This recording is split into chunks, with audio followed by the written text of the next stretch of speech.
C'est le parti qui, en 2027, pourrait s'emparer du pouvoir. Groupe majoritaire à l'Assemblée nationale en termes de nombre de députés, qui a conquis de nombreuses villes durant les élections municipales, mais également un parti qui rêve d'obtenir un groupe au Sénat.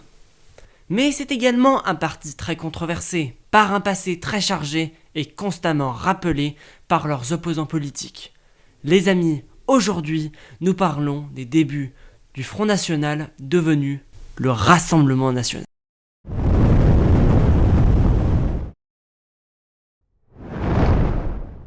Avant de devenir le parti qu'il est aujourd'hui, au début, le Rassemblement National, c'était une société de musique. La SERP, Société d'études et de relations publiques, cette entreprise est dirigée par la clé de voûte de cette histoire, une personne décédée depuis, mais qui reste sur toutes les bouches des antifas, un certain Jean-Marie Le Pen. Celui qui a été parachutiste durant la guerre d'Algérie et qui reconnaîtra ne pas avoir hésité à torturer des militants du Front de Libération Nationale algérien, tente de réunir autour de lui, dans ce petit groupe parisien, l'extrême droite de l'époque, tel que Léon Gaultier, qui en deviendra le secrétaire général, un ancien Waffen-SS.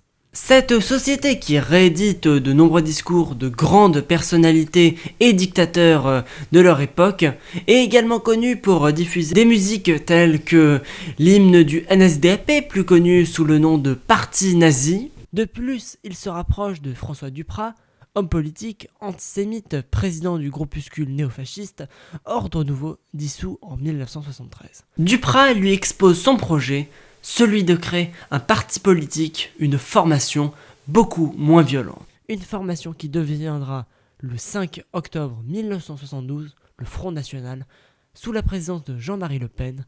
D'ailleurs, celui qui arbore fièrement son cache-œil et gagnera le surnom du menhir, a lui-même déposé les statuts du parti. Dans les membres de ce nouveau parti, nous pouvons compter des gens tels que Pierre Bousquet, ancien soldat de la Waffen-SS. Ce parti, qui prend pour logo celui d'un parti fasciste italien, s'engage dans la campagne présidentielle de 1974, où ils termineront avec un score de 0,7% dans une campagne où Jean-Marie Le Pen, le candidat du parti, passe totalement inaperçu. C'est à partir des législatives de 1978 que le Front National commencera à parler de l'immigration sous l'angle du chômage. Mais Le Pen est actuellement dans une traversée du désert qui fait suite à l'assassinat de Duprat, puis il loupe l'élection présidentielle de 1981, n'ayant pas retenu les 500 parrainages nécessaires pour se présenter.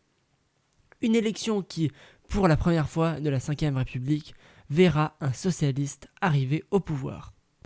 Après cela, le FN semble reprendre du poil de la bête, obtient des élus par exemple à Dreux après une alliance très surprenante avec la droite française, mais Jean-Marie Le Pen s'agace de ne pas être invité dans les médias et écrit donc au président de la République de l'époque, François Mitterrand, qui, par pure démocratie mais sûrement par calcul politique, accepte, et donc Jean-Marie Le Pen fait plus d'apparitions à la télévision française à partir de 1982.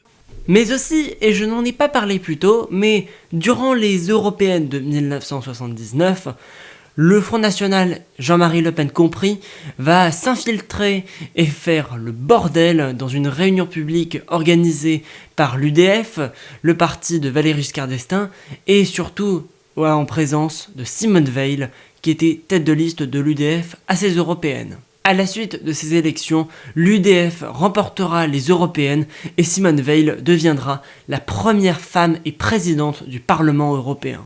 Après les polémiques, les conflits de Le Pen avec sa femme, nous arrivons à l'élection présidentielle de 2002 où il se passe ça. Voici notre estimation du résultat du premier tour de l'élection présidentielle.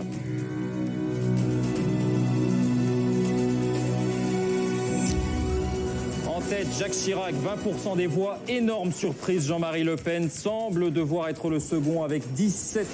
C'est alors qu'un grand barrage s'incarnant autour de Jacques Chirac se forme contre Jean-Marie Le Pen. Ce qui fonctionnera, Chirac sera réélu président de la République avec plus de 82% des voix. Après ce second tour manqué pour l'EFN, Jean-Marie Le Pen s'effacera progressivement au profit de sa fille Marine, se présentera à la présidentielle par 3 fois et échouera au second tour à 2 reprises.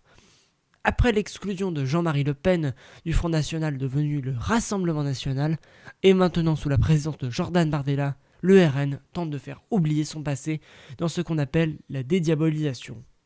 Malgré l'ombre d'un Le Pen qui plane toujours, malgré sa mort et aussi l'image d'un parti fondé par des Waffen-SS, des éléments qui fragilisent un parti qui aujourd'hui prétend à des rêves élyséens.